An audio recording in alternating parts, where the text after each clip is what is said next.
Thank you to the BRIC Summit for having us today. My name is Lawon Appelbaum, Respectability's Senior Vice President of Entertainment and News Media. My pronouns are she and her. I am a white woman with shoulder-length brown hair, wearing a black sheer shirt. Behind me is a gray background with the Respectability logo in white. As an individual with an acquired non-apparent disability, reflex sympathetic dystrophy, I work at the intersection of disability, employment, and the entertainment industry. I oversee our content advisement work and trainings to ensure authentic representation of disability, as well as building the disability community within the industry through our various entertainment labs. This work helps increase diverse and authentic representation of disabled people on screen, leading to systemic change in how society views and values disabled individuals. So what we're going to be discussing today for the next hour or so, the topic, of setting boundaries of your storytelling. So when you're applying for various labs and fellowships, some applicants may feel compelled to reveal personal details about their lives. This is especially true for individuals from underrepresented backgrounds who may feel pressured to share more information about themselves in their applications and writing. However, it's important to recognize that not everyone is entitled to your story.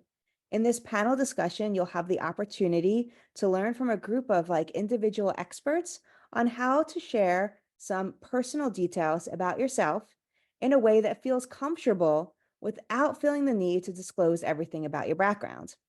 This event is part of the BRIC Summit Talent and Education Day, which focuses on industry career education, educator resources, and acts as an outreach and recruiting day for companies and studios to connect with up-and-coming talent.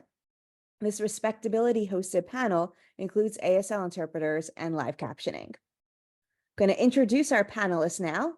Lawon Exum is our Entertainment and News Media Director at Respectability.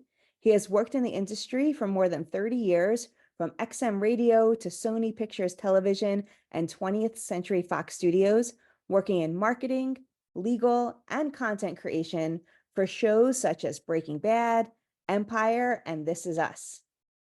Keenan is a communications fellow in Respectability's National Leadership Program for Spring 2024. While finishing up her degree in communications and a minor in education at the University of Massachusetts Amherst, Chanel became the National Hockey League's first and only intersectionality consultant.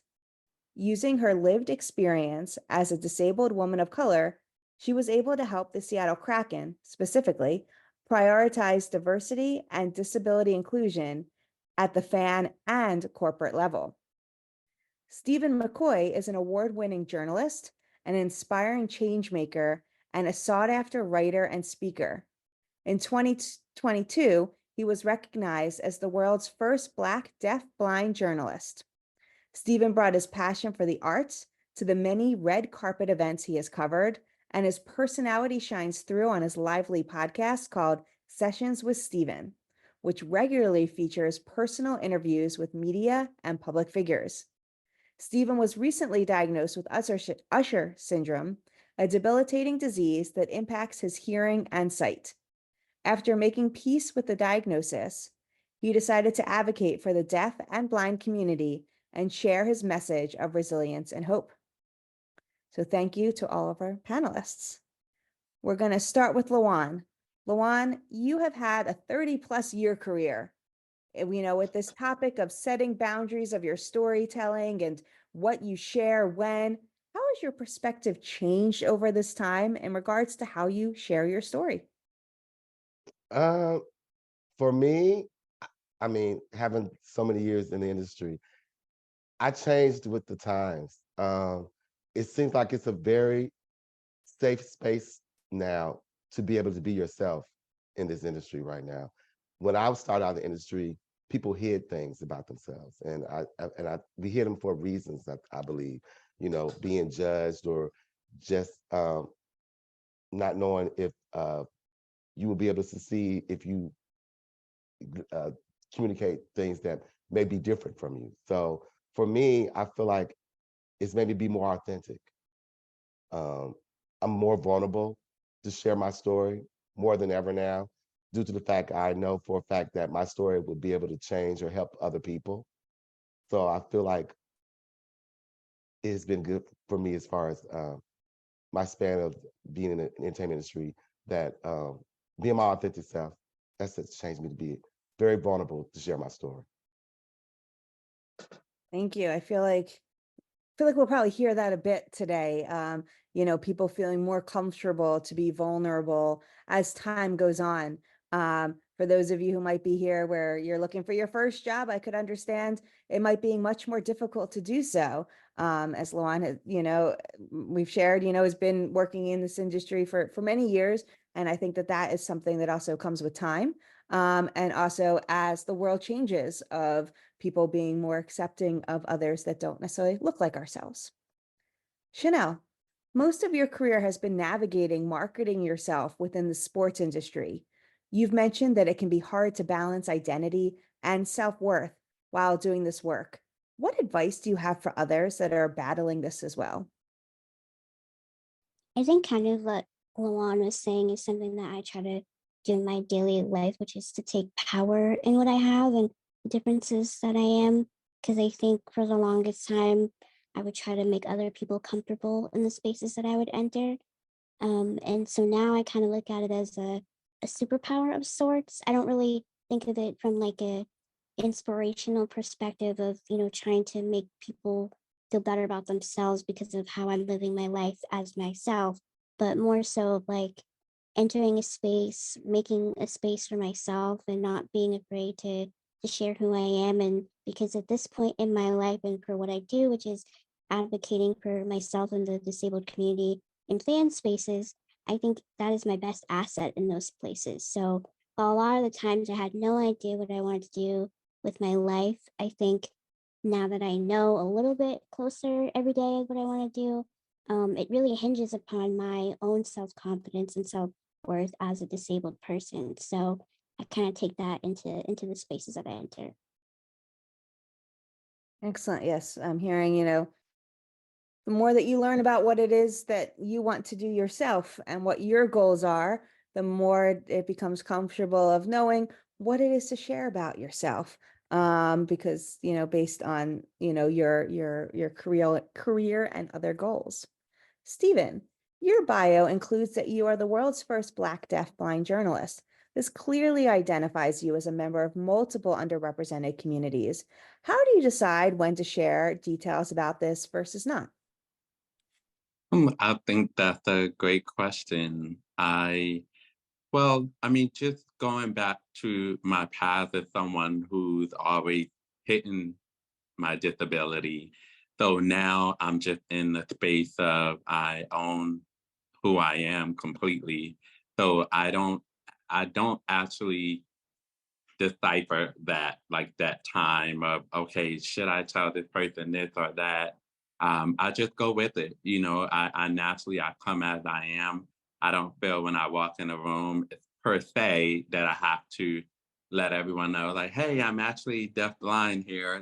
I don't feel the need, if only when I'm in a space of, okay, I feel like maybe this room is a little bit dark. Maybe I should tell someone, just so that everyone would just know. So that's how I own it. When I'm in a room and I feel comfortable, that's completely fine. So yeah, I just come as I am. Yeah. I love that. I come as I am. That shows confidence, and such, and something that I feel like everyone should be able to feel that they can do as well. Chanel, coming back to you, what details about yourself do you typically share in a job or college application? Are there things that you wait to share until an interview or acceptance, for example? This has always been something that's been interesting to me because I felt like I had a bit of an identity crisis when I was applying to colleges, and this was a little bit ago, so I might have attacked it a little bit different now. But I like to be pretty forthcoming about my situation as a wheelchair user. I think I learned over time that the more you can prepare an institution for your arrival in that sense, the better off I am in the long run. So sometimes it's less of a risk versus reward of, maybe we'll just surprise them and see what happens. I know I did that a couple of times when I would go to tour schools. My mom and I kind of decided like it's a smaller school and, I'm a little interested in it, but not sure. Let's just see how they would handle accommodating me sort of live without any warning, which, is not the best, isn't practical all the time. But I think it really did show us the difference between, which schools were more prepared for us at that time. But when it was a school that I really wanted to go to, we gave them a lot of warning. And I kind of take this whole process the same way now. When I apply for a job, I'm the most transparent about everything because I think that, as much as I need little accommodations, just being really transparent about what I need and what could help me works best. So that's what I do.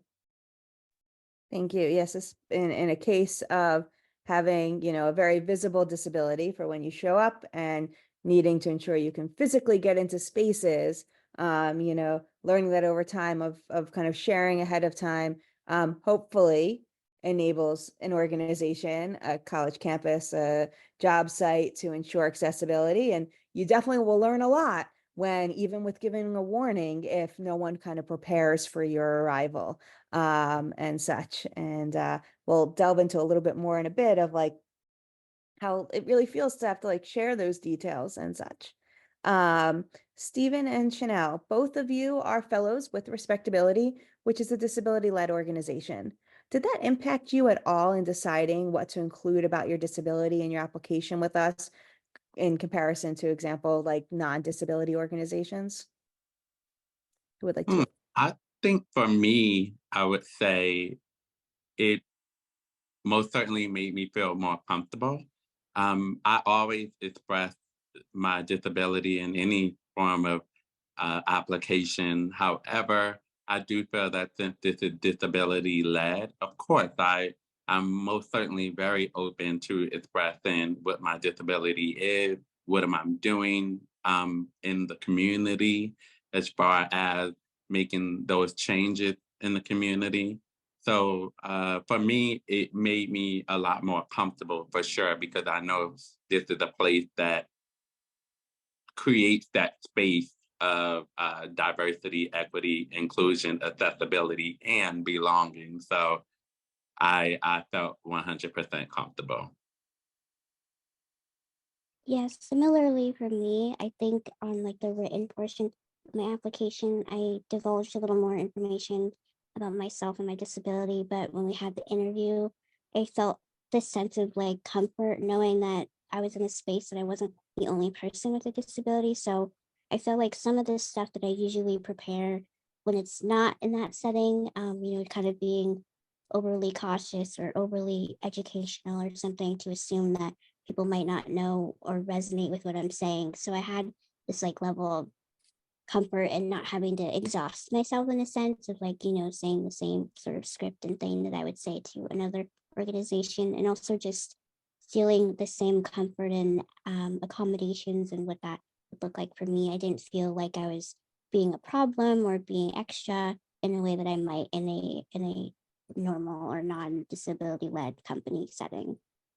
But I agree with her, because sometimes you just never know if if your application is going to be denied simply because the other side does not understand what this disability is. But being so that you guys are a disability led, there's a space of understanding, there's a space of patience, and that allows the applicant to come at a comfortable space to be able to apply. Glad to hear that, because I know that that is a goal that Lawon and I have, to make sure that we're kind of providing that comfortable, safe space. And, so some people who are attending this panel may be applying to organizations that may be a safe space for whatever their identity may be. And many may be applying for organizations, jobs with organizations where that doesn't exist and such. And so I want to remind people that they can put questions in the Q&A, and we will get to them throughout. And I'm actually going to go to a question in the Q&A now. is how do you share your story without it becoming a Q&A on the details of your illness? The person asking the question says that they were diagnosed with a rare disease last year, and the abrupt Q&A that comes from saying its name gets exhausting. This individual doesn't want to hide it, but also isn't here to be a rare disease lecturer. And I'm going to take moderator's prerogative and give an answer first, and then see if any other of our panelists want to add to it as well. I also have a rare disease, so I can empathize with what you're going through. I have the benefits of working for a disability organization and such, but I often have meetings with various studios, production companies, not disability specific organizations, and people are curious and such. And so if you are in a job interview, for example, or having a general meeting, and someone asks about your disability, my suggestion is well, first of all, legally you don't have to answer it, but when it's about a disability. But second of all, if you want to talk about it, what I suggest doing is working on a 1 to 2 sentence answer. You can work on it with your doctor, with other members of the community. You can reach out to us and we can help you.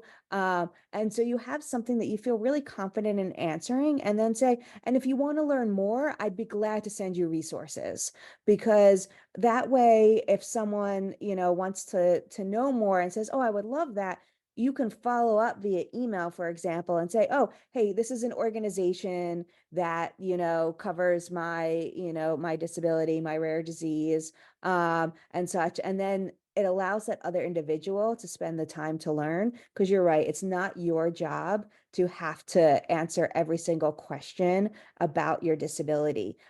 People will naturally be curious, and hopefully folks asking you questions are just asking it because they want to learn more and not being overly invasive. And if someone is making you feel uncomfortable, and I know this is really hard, especially in an environment where you're hoping to get a job or something, you can say, I'd really love to just talk about my experience for this job. And you can say something like, my disability or my rare disease or whatever, however you want to classify it, like, does not impact my ability to do the job duties. And if it does, for example, let's say you have to go to the hospital once a month for infusions, you can be like, my disability means that I will need to take, once a month, I'll need to start work 2 hours later. But I'm glad to make up the hours, into the evening or something. So figuring out a way where you can kind of explain, answer the questions that might be in the back of their head of like, what is, oh, if I hire this person, is this person going to be a liability? Kind of answering those questions before they even think about them, to be able to prove that, no, you're not going to be a liability. And you can also even share, for example, if you want, that research has shown that disabled individuals tend to be much more creative. We are forced. You mentioned that you were diagnosed with this rare disease last year. I'm assuming you're, at least a young adult. So like, or older. So you lived a life one way and now you're living a life another way. I myself was diagnosed as an adult. And so I often will talk about it that I had to relearn how to do things like push a shopping cart, push my daughter's stroller and such. It didn't mean that I couldn't do those things anymore. It just meant I did it differently than I did before. And in this industry, the entertainment industry, animation, gaming, how important it is that creative individuals are working in this industry. And so if you are living with something that forces you daily to think of new ways to do everyday tasks, that's going to be an added benefit for you when applying for jobs and being able to talk about it. So figuring out ways that you can talk about your disability in a very, putting that positive spin, not the inspirational spin, as Chanel mentioned, but the positive spin of how you are an asset to them as a company. I want to pause now and see if any of our panelists want to add to that. I would love to answer that. I mean, Lauren, you definitely covered all aspects of that, most certainly. But I would say for me,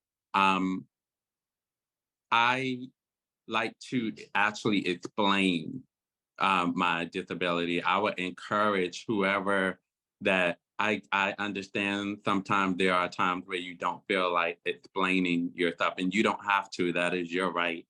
But I would just say, just know that there's no way that we be able to elevate or to change the view of things if we do not share the information. And of course, we don't, sometimes you don't want to be that chosen one where you have to share information everywhere you go. But that moment that someone asks about your disability, that creates your stage. That's your moment to shine. And that's also your moment to teach. So whoever gets to learn of your disability, they can go out into the world and know that, oh, I communicated with someone like this. Because you would be very surprised that some people do not believe that they can communicate with others who have particular disabilities when it's not that at all. You actually can. We can actually work together. Oh, I know someone who works at the airline who is mobility challenged. Like, these are conversations that needs to be had in order to break that false stereotype, whatever it is that is in their head. We have to educate them. So for the person who asked that question, I would just most certainly say exercise your right and your privacy, most certainly, but also just keep in mind that if you don't want anyone to have a particular stereotype about you, it's okay to share those stories. It's okay, you know, because the person is asking out of curiosity, but I think that's a great thing, because then they get to understand you and they get to understand others who deals with that disability. And also, you may actually be saving someone else's life, or maybe they're within their curiosity, their inquisitiveness, you know, they get to go and get their own self-check. For me being deafblind, maybe someone is asking because they know that they're dealing with a hearing disability. So maybe I should get, because what Stephen said, I might actually go get tested today, you know? So it's more of a positive aspect in sharing, way more than negative. I have to piggyback on all of that. I mean, if someone doesn't know about your disability, they're willing to learn. Trust me. I had a situation when I was working, and I would call into my boss and I would tell him that I needed a mental health day. And he'll be like, "What do you mean a mental health day? Just call out sick." And I said, "Well, I'm not sick." And I said, "I'm just, I just need to take some time to get my mind right and, just step away from work for a minute just to be able to get able to do my job better and, give you 100%." And he respected that to the point where it changed the whole office environment due to the fact that I would call in for a mental health day. And I take that to every job that I've switched to or had to go on. You have to take care of yourself mentally, and no one knows that unless you tell them. So I say that to piggyback on what Lawon said. Give them 2 sentences. You don't have to go into explanations of how deep your disability is. You might have several disabilities, and you might name 2 or 3 of them. But what I will say is be honest with them and say, "You know what? And here's some resources that you can learn about my disabilities." You'll be shocked on how people will respect you even more. Or also, you're teaching them something that they can carry on because you're advocating for yourself. And I'd say that also what Chanel said. I look at disabilities also as a superpower. I really do. It's a confidence, because I was diagnosed with ADHD later in my career. And I thought something was wrong with me. And I was kind of afraid to tell, about my bosses or whatever, like, I have a disability. But I use it as a confidence for me, because I feel like I can create more. I just wanted to share with them that I have this disability. It's not going to take away from what I can do, as you can see. And they learned so much from me. And I'm telling you, just by sharing the information I had and the resources that I had about my disabilities, it made the work environment so more vulnerable for everybody else to be able to do it. So you can be also a leader in that. So that's my add on to that. Thank you. I hope, oh, Chanel, did you have something you want to add? Yeah, I'll just say something pretty quickly. So I was born with my disability, and so it gets to a point where I can say it and do my little blurb in my sleep. And my disability is called osteogenesis imperfecta. So the name alone is kind of like, whoa, like what the heck does that mean? And so I, like we were all saying, I kind of take pride in explaining that to people. And we're talking about giving resources. I found that a couple of instances where people have gone on their own and Googled them has done kind of what Steven said, in the sense of like setting them up to have specific assumptions. And I think that if maybe you were to create your own resource of like, this is a little PowerPoint slide I made, this is what could be typically found in my diagnosis, but these are the things that I have, these are the superpowers that I have, and sort of get it to more personal and fine-tuned description for you personally. I think that that can help, because no one wants their employer or their friends or their people in their lives to WebMD them and kind of take a diagnosis and kind of run with it. So I would advise that if you have the energy and the means to do it, to sort of share it in your own words and use your own descriptions and images and whatever you want to do, because I think that conveying it from your own words is going to do a lot more than possibly could do a lot more than just sending them a couple of internet articles and things like that, because I think that that could really make it more personal for them to really understand you from that level of your life. So we're hearing lots of different things of, if you want to share, that usually someone asking a question is very open to learning and listening. But, if you don't want to share, figuring out a way where you can have a short answer, and figuring out ways for them to kind of learn more. I want to expand upon this question because each of us here have intersectional identities. I'm curious if anyone has anything I wanted to add about this, where you might get a question that isn't disability related, but about any of your other identities that you have. Do you treat it similarly, differently?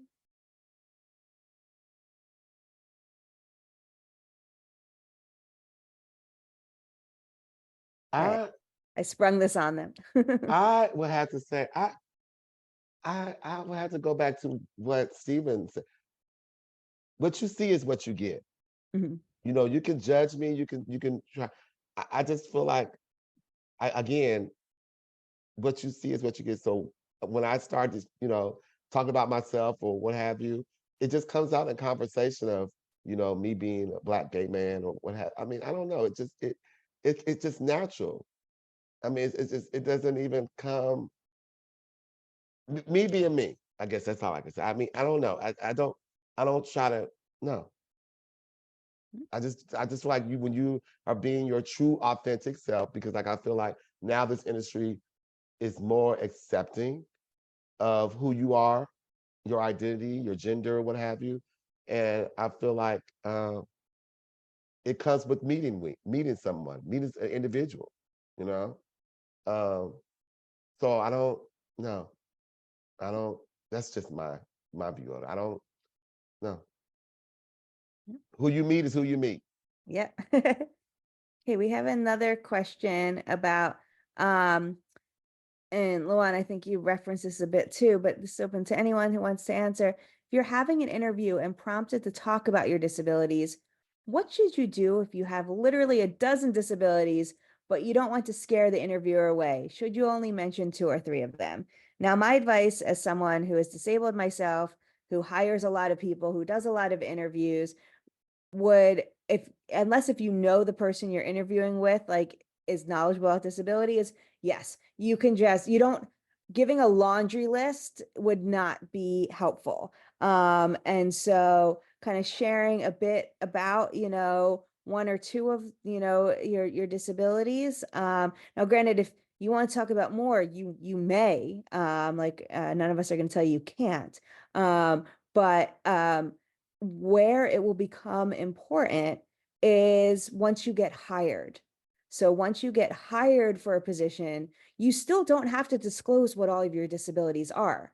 But if you need accommodations, you need to disclose what you need in order to do your job better, and such. So, so I would think about it like that, of you don't have to necessarily list, all of your different types of disabilities, but think about what accommodations you need for your disabilities. See both Chanel and Lawon nodding a lot. I don't know if either of you would like to add something. I mean, it goes back again. You don't have to disclose all your disabilities. I mean, yeah, like a laundry list. I mean, no. But I would say, just be honest. But if you do especially need like accessibility for your job, I would definitely let them know that, because it would hinder you or the employee if you just get job and then you tell them, oh, after you get hired, you need this, you need that. So I would definitely disclose that. If you need accessibility to make sure that you can do the job well, I would definitely let them know that off the top. And also safety first. So announcing, well, not a huge announcement, but just being honest and vocalizing what your disability is can prevent the safety of yourself first, and then the safety of others. Because sometimes if you don't, let's say if I know that I cannot see very well at night, then I think I may need to speak with a supervisor or anyone that is running the schedule, so that I won't be, it won't turn into a parlor situation at night, and I'm actually am able to get home safe. Or, those are so important. Again, safety first. So absolutely. And we have this maybe from the same person, or maybe piggybacking off of this question. What if you're being interviewed for a fellowship, like one of the respectability programs or inevitable foundation programs? How do you decide which of your disabilities to talk about? Well, I'm actually in the middle, Lawon and I are in the middle of doing a bunch of interviews for the Respectability Entertainment Lab. And, as someone doing the interviews, my answer to you is whichever ones you want to talk about, and such. Like, when you're talking with a disability organization like Respectability or Inevitable, you're not going to scare us away with a laundry list of disabilities. You don't have to worry about that. Once again, going back to the point of, making sure that we're providing any necessary accommodations that you'll need for whether it's an in-person or virtual program, so we're aware. Now, you don't have to disclose everything during the interview process, but you should disclose things before accepting it. So you get offered the fellowship and such. So you should make sure you share that legally. People can't take the job away from you at that point. So that way we make sure that we set up what is needed for you in order to succeed. I can tell you that we've had many Respectability Lab fellows come through our program identifying with one or two disabilities. Throughout the program, they get more comfortable and they disclose additional disabilities, sometimes publicly and sometimes privately. One thing that we offer here at Respectability is, when folks go through our fellowship or our lab program, is we have a database of, individuals, some of whom are listed on the BRIC site right now, working in the areas of animation and gaming and such. And so folks may choose to publicly identify with a certain set of disabilities, but then privately disclose additional disabilities to disability organizations, so they can be aware of if someone requests, a writer who has XYZ disability, for example, and such. So the answer, simple answer is, how do you decide which of your disabilities to talk about, is whichever ones you want to. Longer answer is, thinking about in a job sense of, sharing more often enables us to be able to connect you to more employment opportunities. Lawon, I know I believe you've finished the first round interviews, I think. Saying it out there that there possibly could be a few out there in case if someone's like, wait, I didn't get to hear. And so, our lab, which, helps develop the talent pipeline of disabled writers, directors, and others working behind the camera, including animators, applications for 2024 actually tripled in comparison to 2023. And Lawon, you're currently interviewing the finalists. Have you noticed any trends across the applications and interviews that could be helpful to folks on here, whether they're applying for a program with like us or Inevitable or, other disability-led organizations? I have really, really noticed the vulnerability of people when I interview them. Like you said, when I interview with them, they may have already put, their disabilities on their application, but then as we're conversating and going further into the interview, they disclose more, and they feel very comfortable to do that. And I think they feel more comfortable doing that because, again, I feel like, organizations, especially ours, but I mean, just in general, I feel like people are open to know who someone really truly is. And especially if you applying for with disability organizations, I feel like people are more vulnerable to tell you everything about them. I really do. I just feel like the trend I'm noticing is that they're sharing so many stories or sharing so many ways of how they acquired their disability, or they're very open and honest. So I've noticed that, especially this year. Yeah. We have a few questions regarding mental health. So I'm going to kind of read them together, and then we can address that. On some job applications, mental health issues are listed as a disability. And this person asking the question says that they were diagnosed with anxiety and depression. Should they be inclined to mention this, especially if going through these illnesses shaped their career path? They are afraid that hiring will see their mental illness as a disadvantage. And another individual asked a similar question: how do you disclose if you have a mental illness like schizophrenia, because the illness is so stigmatized in the media? Anyone like to talk about that? Again, I just truly feel a lot of people, you'd be surprised, really want to know about people's disabilities, especially now in this day and time that we're living in, especially working in the entertainment industry. They want to know. They really do want to know, like, oh, okay. Can you, I mean, they want to know more information about that mental health issue.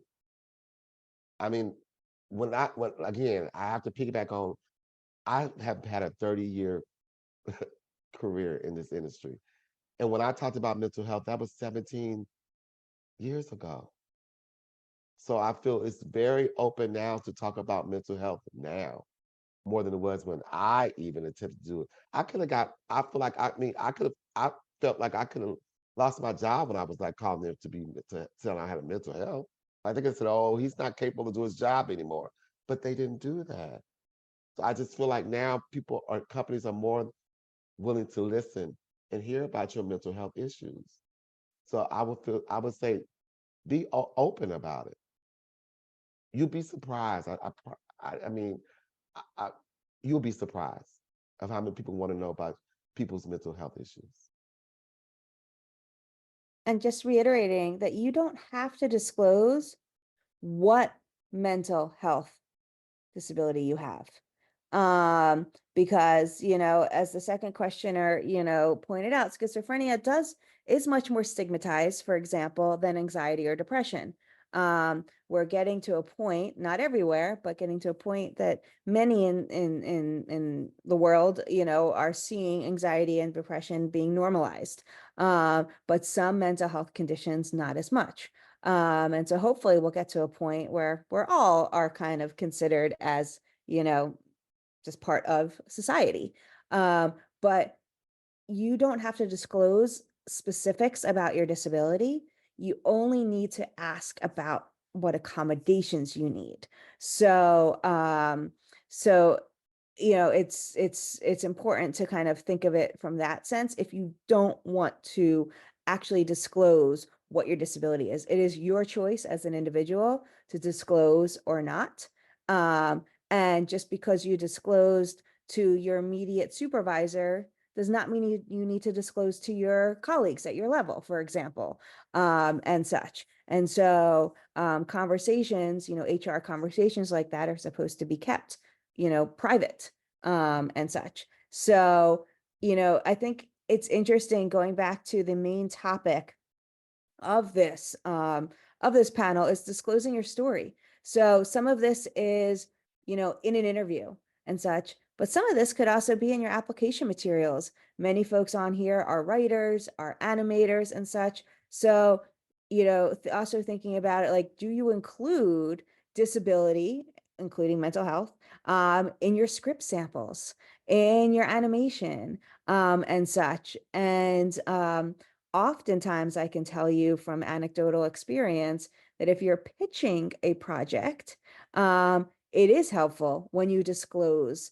that you have that disability that you're representing, because folks purchasing content want to know that the content being created was being created authentically and such. So there you have a really great positive and such. If you created content, it looks great, it sounds great, whatever it might be, whether we're talking about a script or something on video, and then where you can kind of disclose in your cover letter or personal statement that this is based on lived, authentic lived experience. So that's the other thing to kind of be thinking about. But do you have to say that? No. Lawon is shaking his head, Chanel's shaking her head. You don't have to disclose that you have the disability represented. I'm gonna pause here if anyone else would like to add to that. Yeah, just know that you do not have to disclose any of the information of your disability or anything to an employee. Just know that.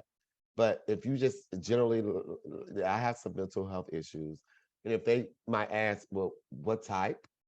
You can go into that 2-sentence or what have you. But here are some resources of my mental health issues that can explain more in detail, because you don't want to be the one explaining it to them, because that might, you'd be like, oh, well, you might feel like you over telling them. So yeah, just give them that 1 and 2 sentence, give them the resources, and move on from that, because you're past your disability. You know what I mean? Like, and if they know from your work, if they can see from your work that you representing this community and what have you. But when you explain to them as well your mental health or your disability, trust me, they want to know more about you, and that's being your own authentic self.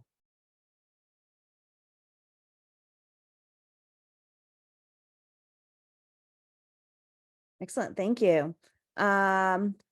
So I want to also ask a question. So Chanel previously talked about, when applying for colleges and such, when she disclosed, that she uses a wheelchair and needs something, physically accessible. Stephen, we were speaking earlier, this past week, and you mentioned you've experienced some ableism from PR companies, while covering events as a working journalist. I figured that folks on here could really learn from the lessons you learned from your past experiences. What lessons have you learned that can now help others who might be facing a similar experience? Yes, I've definitely had my fair share of not only ableism, discrimination, racism, just so many different disparities that happen, especially just being in a career field where we're celebrating nothing but perfection. But interesting enough, I feel like the script has changed in some ways, because these PR firms are now working with their clients to create some sort of horrid story, to make this comeback story or these headlines, and that brings monetary success or viewership and things of that nature. And it's interesting for me, because I've hidden my disability my whole life. So now coming in authentically, it's just like, whoa, this is so interesting. It's most certainly been calamity in the sense of a test of faith for me. But I think it's just so important to stand up and advocate for yourself. When I am on those red carpets, I sometimes I do experience a lot of that. I've been turned away from red carpets, and because I've been a person that had my disability, I got into a mind frame of, okay, I'm gonna wait 2 days before letting them know I need accommodation. And the reason being is because I'm afraid that those opportunities would be taken away.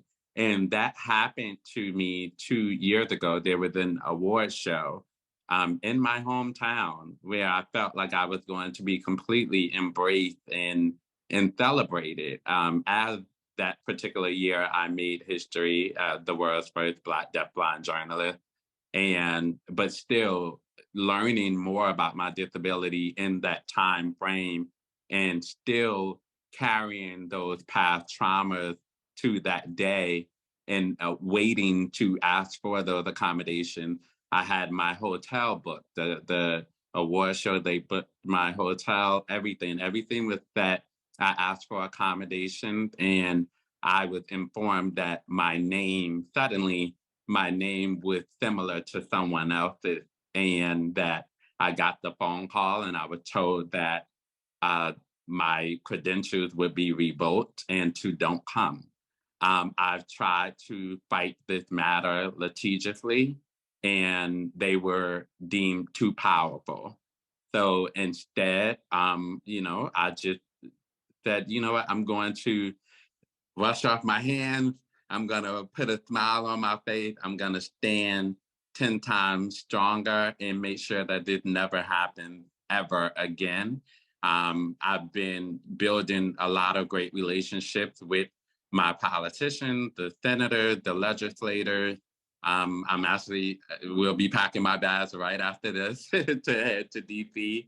I think it's so important to learn how to fight. You don't have to, I don't go on my Instagram and just start, yapping up, because that's not gonna, I mean, in some cases it actually may change, but I find my fight so much stronger in building those relationships with policymakers and people that you can collaborate and partner with to be able to make sure those changes happen. Sometimes the people on the other side truly don't understand what the disability is, and they are always afraid that you may be a liability, which is the reason why I tell some of you today who have asked certain questions, these are the reasons why when we're asked a question about the disability, that person could be that middle person at this award show that could have spoken to the PR firm on my behalf to say, oh, I know someone like that. But because if we push those people away, they just assume whatever it is that is out there, whatever it is that they saw on television. Even when people look at me, I often get a lot of time, well, you don't look like there's something wrong with you. You don't look like, and I'm, what is that? We have to get rid of that stigma.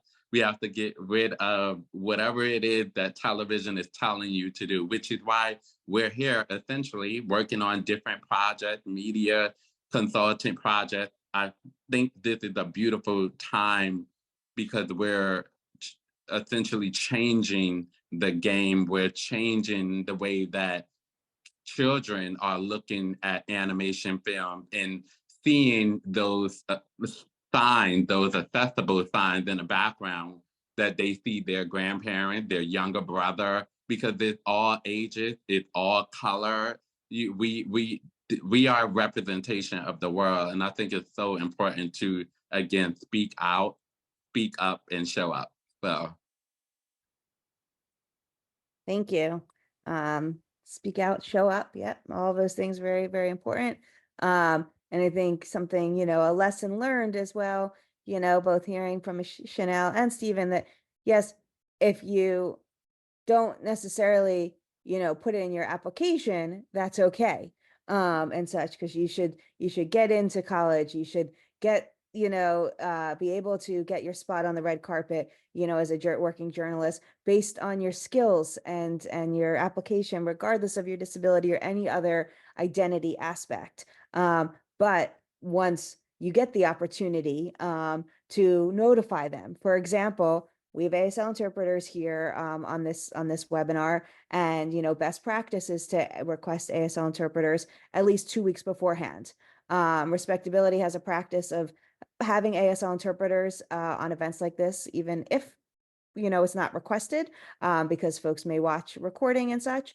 But many organizations, may choose to only have ASL interpreters if an attendee requests one, and such. So requesting things as early as possible is important. Now, physical accessibility, if something is in a location that is just not accessible, it doesn't matter how early you request it.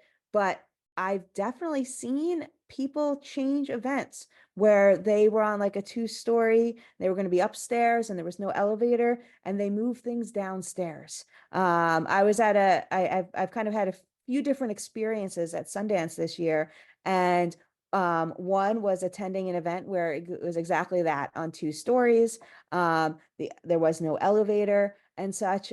So they made sure that there was food and bar on both levels. They moved the speaking engagement to the main level. It was accessible to get into the main level. So they moved all the important things to the first level, so everyone would have access to it, and such. And then another example was covering the red carpet of Out of My Mind, a Disney Plus upcoming film. And I remember walking in and, having a brace on my leg, using a cane, and the, one of the producers said, "Oh yeah, we have a spot reserved for you." And they said, "Our film is all about accessibility and inclusion. We want to make sure our red carpet's the same." And so I think in some cases, folks are really working to make the changes, and need the help and support in doing so. And in other times, we're still showing up and doing the fight to make it happen. And as Stephen mentioned, sometimes going through the political route, working with our representation to try and get laws changed and such. But firmly believing that working both, getting the legal aspect, the laws changed, and changing the hearts and minds. Wanted to share more from the Q&A. An anonymous attendee says, this is going back to the mental health, and this individual is sharing a suggestion for others. Says, "Just wanted to mention that I have found it helpful to say that my stigmatized mental health disability is in the past when I discuss my scripts, even though I currently experience it, mostly because it makes producers more comfortable." So this individual will self-identify, say that they have the lived experience, but imply that it was something that they lived with when they were younger, and not currently, because making producers feel more comfortable and such. That is something that some of our viewers here might be interested in doing. Others may not want to. But it is one tactic that you definitely could consider and use in your wheelhouse, especially when you're pitching projects that include aspects of your disability that you don't feel comfortable yet publicly disclosing that you currently are experiencing. So let's see, we have more questions. They keep coming in. We have about 5 minutes left and such. So I'm looking through the questions here. We have another person, let's see, who mentioned that they have 2 physical disabilities and are saying, "Thanks a million for the strategic info. We're glad that we're providing information that is helpful to you. Thank you for joining us, and I hope that our information will continue to be useful to you in your career." So we have, this is a quite specific question. "A friend is a disabled veteran who suffers from PTSD after sexual assault in the military. She desperately wants a job and is exceptionally talented, but has a genuine fear of men. What can be done to accommodate this? I mean, men are half the population, and when she describes it, she's re-traumatized and shuts down." this is a really, really tough one, and I'm hoping that your friend has been has access to resources and therapists to kind of talk through it and such, because the fear is very real. But in terms of figuring out how your friends can, exist and such, I'm not sure if anyone else has any other advice for this person. My advice would be trying to look for a virtual position, but of course, that still also involves having to hop on Zoom where there might be people, who identify as male on the Zoom and such. I'm not sure if anyone, this may be a question that might be outside of the scope of our panelists, but I'm going to pause here to see if anyone has anything that they'd want to add here. First, I hope that your friend is getting the necessary resources and needs to help her with the situation, because that is a very hard one. My suggestion would be I would want them to, hopefully they're starting to get, help from reliable resources to, work through this issue, and then, can maybe go from there. But that's the only advice I really have at this time for that situation, because that's hard. And another specific question is, what does one do if one needs frequent breaks on sets? This is an individual who's working on a physical set. People don't seem to want to hire me and my peers with brain injuries for reality TV because they don't think that as someone with a brain injury can handle long days. This individual says that they could handle long days, but with breaks, especially having the opportunity for quiet breaks, like in a quiet room and such. So yes, this industry requires a lot of folks. Lawon, I don't know if you want to take this first, or Stephen or Chanel, if you have anything. Or I'm glad to kind of go first, but You go first. sure. Yeah, go first. Yeah. So, this industry is unforgiving, in way too many ways. And so I think, trying to find a showrunner or an immediate supervisor who understands that giving you a break means that they're going to get so much more out of you. And I know this is now putting more on you than others without disabilities, and that's unfair. But it's where I've seen some success occur, and such, of trying to identify, folks who, have an understanding of when they hire others that they're willing to do so. So back before COVID, when, this was an office job, but I would notice that when we would have, at one point I had about 5 fellows in my department.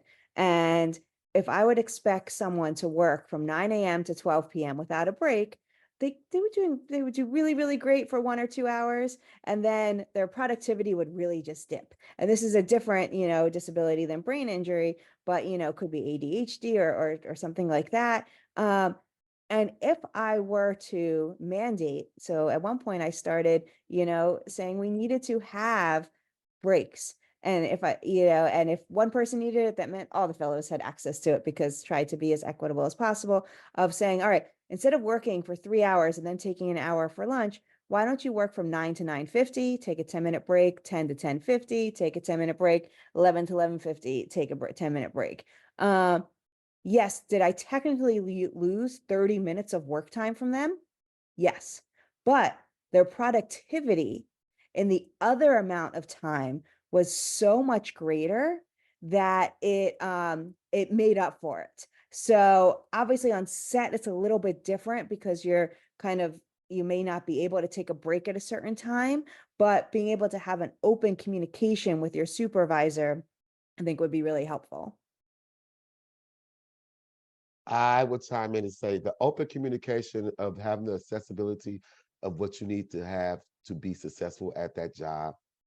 Be open about that with them. They will respect you more.